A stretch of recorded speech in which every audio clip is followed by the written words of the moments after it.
Vamos ao vídeo das leituras de Abril.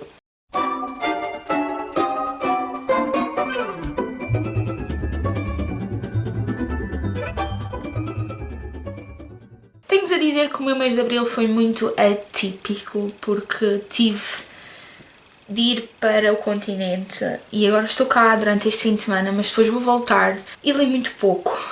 Tirando nas últimas 2 semanas e no último fim de semana particularmente, em que voltou aquele bichinho de ler e devorei para aí 3 livros no fim de semana. Mas, desculpem lá estar ranhosa, mas estive a abrir uma caixa e chorei baba e rainha. Porque há pessoas malucas que me mandam coisas que nos deixam assim. Onde é que eu ia? Mas vem aí o Manga Lipa Mania. Nunca foi tão fácil comer uma manga. Team Lipa. E espero ler bastante. Aliás, eu vou estar, acho que esses fins de semana de folga, portanto, eu leio muito rápido. Não sei se vocês têm essa noção de mim.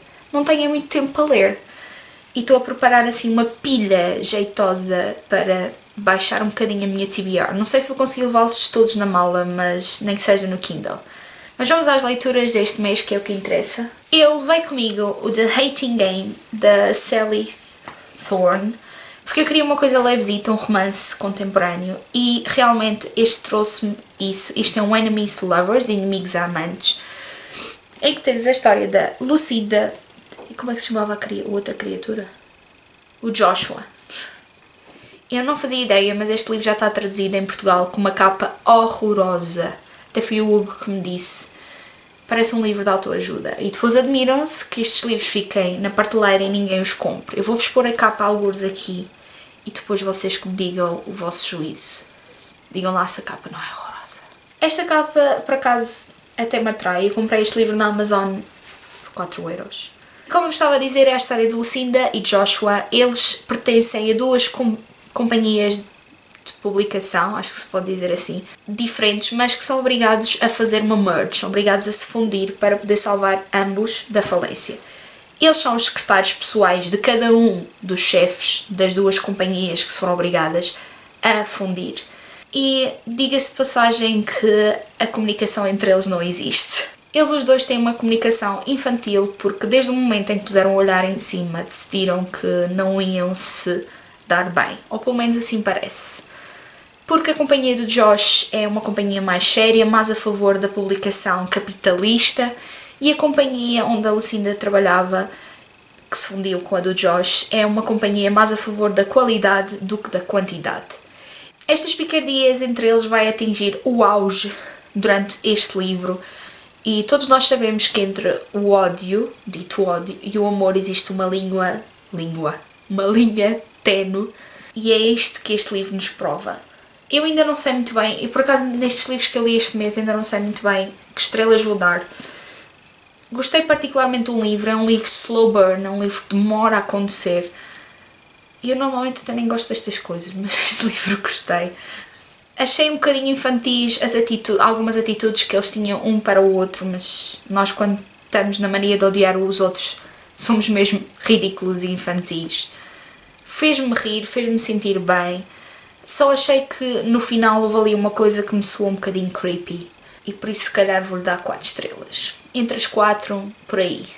Ainda antes do Hating Game, porque eu esqueci-me porque eu estava ali, eu li A Filha Desaparecida da Emily Gunness.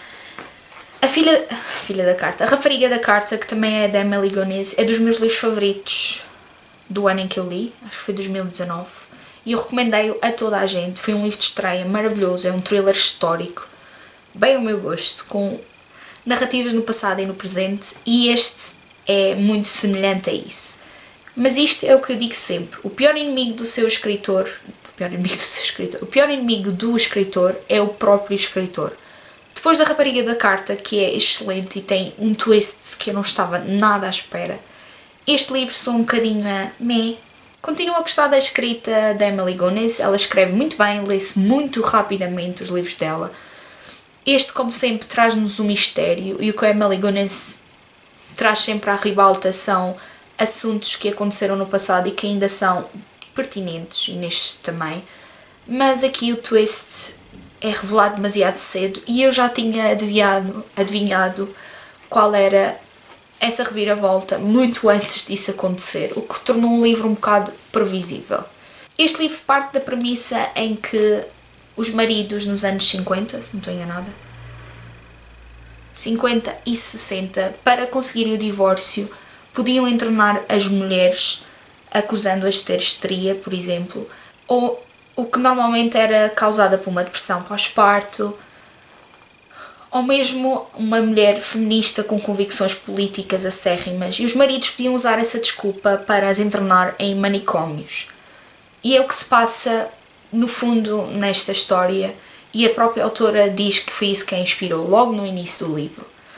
Mas é como vos digo, a história não me surpreendeu, eu estava a gostar imenso e depois descobri rapidamente o que ia acontecer e fiquei tipo... Enquanto o outro teve 5 estrelas, este eu vou-lhe dar 3. Lê-se muito bem, como eu vos digo, eu li isto num instante. Mas faltou aqui qualquer coisa, muita coisa, em comparação à rapariga da carta. E hoje estou a falar um bocadinho de cotovelos porque bebi uma xícara de café e isto está um bocadinho possuído. No fim de semana passado, no penúltimo fim de semana de abril, eu fui ao Porto e comprei, numa das promoções, o último livro que saiu em Portugal da Julia Quinn, depois do escândalo, que é o 4º da série Roxby. E eu devorei este livro. Os livros da Julia Quinn, para quem os lê, sabe perfeitamente que são fáceis de ler, quase como todos os romances de época, e este ainda mais rápido foi. Eu li isto num dia, em poucas horas. É como eu vos disse, é o 4º livro da série dos Roxby, conta a história do 4º irmão dos Roxby, que é o Nicholas, e de Georgiana Bridgerton, sim, desses Bridgertons, mas uma geração antes. Ou seja, Georgiana é tia dos Bridgertons atuais que aparecem na série da Netflix. Eu adorei conhecer a Georgiana. A Georgiana aparecia nos outros livros dos Roxby como uma criança e aqui é adulta. E é muito engraçado ver quando os Roxby e os Bridgertons se juntam, a confusão que aquilo dá. E o humor característico da Julia Quinn que nos faz rir às gargalhadas quando aquelas famílias doidas se juntam. Isto porque os Roxby e os Bridgerton são vizinhos e sempre foram criados juntos de certa maneira, e há aqui um banter, uma química entre todas as pessoas, todos estão bem, e é absolutamente delicioso de ler essas cenas em que estão todos juntos. E se juntarmos o facto de haverem crianças ao barulho, é demais. E crianças que nós conhecemos como adultos nos livros a seguir da Julia Quinn, como o Anthony, o Benedict e o Colin. É de partir o coco a rir nessas cenas. Em relação ao romance propriamente dito, o Nicholas está a estudar para médico em Edimburgo e é muito bom ver o quão científico a Julia Quinn consegue ser, mesmo num livro de romance de época. Eu, se não estou enganada, ela é casada com um médico, por isso, se ela tivesse alguns erros, acho que ia ser imperdoável. E é tão bom, pelo menos para mim, ver essas coisinhas médicas a surgir no livro e essas curiosidades médicas que se faziam, como as sangrias, e como eles viam a medicina, como os humores, que era... Mas enfim, todos nós aprendemos com o passar dos tempos. O Nicholas é super querido e rapidamente nos apaixonamos por ele. E a Georgiana é muito divertida, muito para a Fentex, e acabamos por gostar imenso do casal. Faltou aqui um bocadinho de drama, porque, como o Hugo diz, eu gosto de confusão. Esta é mais uma história de amigos que depois se apaixonam e faltou aqui o drama. Mesmo assim, o facto de se ler num instante e de ter uma personagem masculina que apoia fervorosamente a personagem feminina em tudo o que ela faz, de ser querido, de ser atencioso, de ser um good boy, e eu que tenho a panca pelos bad boys, fascinou-me. Não sei porquê, mas este livro conquistou-me.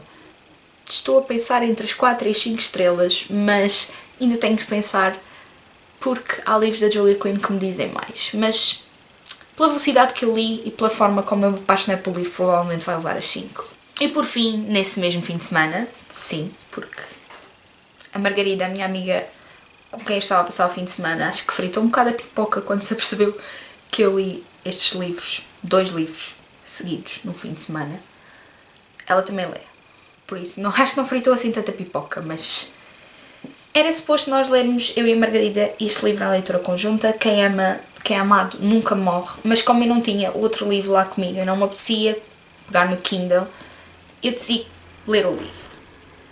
Eu devorei o livro, porque este livro passa-se na Grécia, um país que me traz memórias maravilhosas da minha viagem com as minhas 4 amigas, incluindo a Margarida, por isso é que queríamos ler este livro em conjunto. É um livro que se passa num período conturbado da Grécia, durante a invasão nazi e o após, a Guerra Civil na Grécia, e toda a revolução política que surgiu, mesmo dentro das próprias famílias, da esquerda, da direita, e o livro gira muito à volta disso. A nossa protagonista chama-se Themis e o livro abre com uma Themis velhota, a contar a sua história de vida aos netos. Os gregos têm uma semelhança muito grande connosco, com os portugueses. As grandes famílias, a comida, a maneira de agir, a maneira de pensar, nós somos muito parecidos com eles.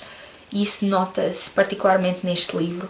Themis e os irmãos não partilhavam todos a mesma ideologia política. Uns eram da esquerda, outros eram da direita e não havia ali meio termo, como a maior parte da Grécia, o que gerou muita confusão entre os vários elementos da família, numa escala muito maior, que era um país convoluto a ponto de explodir, e explodiu mesmo.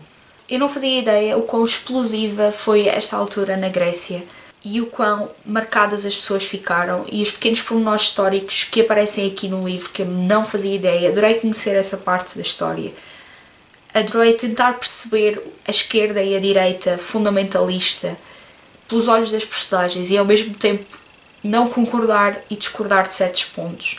Fez-me pensar, este livro fez-me pensar no que uma ideologia leva uma pessoa a fazer, coisas boas, coisas más, como todos nós. A Grécia tem mesmo um passado muito, muito confuso e de guerra e de fome e de miséria que eu não fazia ideia. Tinha uma noção vaga, mas não fazia ideia, e este livro leva-nos a isso.